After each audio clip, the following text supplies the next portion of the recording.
मेरे भाई सैयद काशिफ उमर हैं, सेकंड ऑफिसर हैं उस जहाज पे। 23 अप्रैल को ना भाई का एक वॉइस मैसेज आया था बस कि यहाँ पे हमें पायलट्स ने हमारे जहाज को यरगमाल बना लिया है और हम ना बहुत परेशान हैं और जल्द से जल्द हुकूमत से रब्ता करो, अंसार बन्नी से रब्ता करो।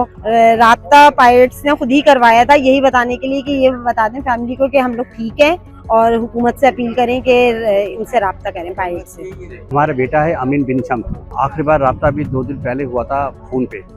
बस सिर्फ 2 मिनट में अपनी फिर खैरियत बताइए। बस उसके बाद उसने कहा कि सामने हमारे बैठे हुए हैं, हम ज़्यादा बात नहीं कर सकते, बस हम खैरियत से हैं, बस आपको सिर्फ ये इत्तला देंगे। मैंने उससे रोकने की कोशिश की उसको, मगर उसने कहा आप तो अपने बेटे को देख रहे हैं, हम अपनी औलाद को देख रहे हैं। वो जब गया था उसके बाद उसकी औलाद पैदा हुई, एक लड़का, उसको उसने देखा भी नहीं। लड़की 3 साल की उसके बाद है।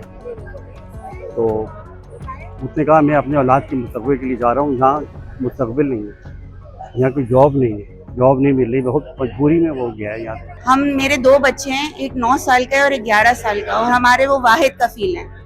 और उनकी एक अम्मी हैं जो बहुत बीमार हैं, जो हार्ट की पेशेंट है। हमारा हुआ था जुम्मे के दिन कॉल आई थी उनकी, पायलट से उनको फ़ोन दिया था, तो मेरी मुश्किल से 10 मिनट बात हुई है उनसे। तो उन्होंने मुझे यही बस बताया था कि हम लोगों को कल ले गए थे ये मारने के लिए।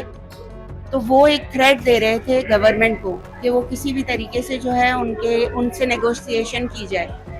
फिर उसके बाद उन्होंने बताया कि तशद्दुद तो कोई नहीं किया है। फिर हमने गवर्नर साहब से अपील की, तो गवर्नर साहब ने हमें बहुत तसल्ली दिलाई थी। उसके बाद से अभी हमें कुछ डेवलपमेंट्स नज़र आई हैं, लेकिन मैं चाहती हूँ कि ये ज़्यादा जल्दी हो, क्योंकि अब तक 10 दिन हो चुके हैं और वो किस हाल में हमें नहीं पता है। वज़ीर आज़म इस पर फौरी बयान जारी करें, एक कमेटी फॉर्म करें हाई रैंक जो इस मसले को हल करे, एक फोकल पर्सन अपॉइंट करे, और यूनाइटेड नेशन जो है इस पे कमीशन जो उनके चैनल्स हैं एंटी पायरेसी के, उनको इफेक्टिव करें, ताकि किसी और कंट्री के जो लोग हैं वो इससे मुतासरा ना हो और एक इफेक्टिव मैकेनिज्म हो पायरेसी को हैंडल करने का। हमारी हम फैमिलीज ने हमने सिर्फ गवर्नमेंट ऑफ पाकिस्तान के इदारों को अप्रोच करने की कोशिश की है। सोमाली गवर्नमेंट से हमारा कोई रब्ता नहीं।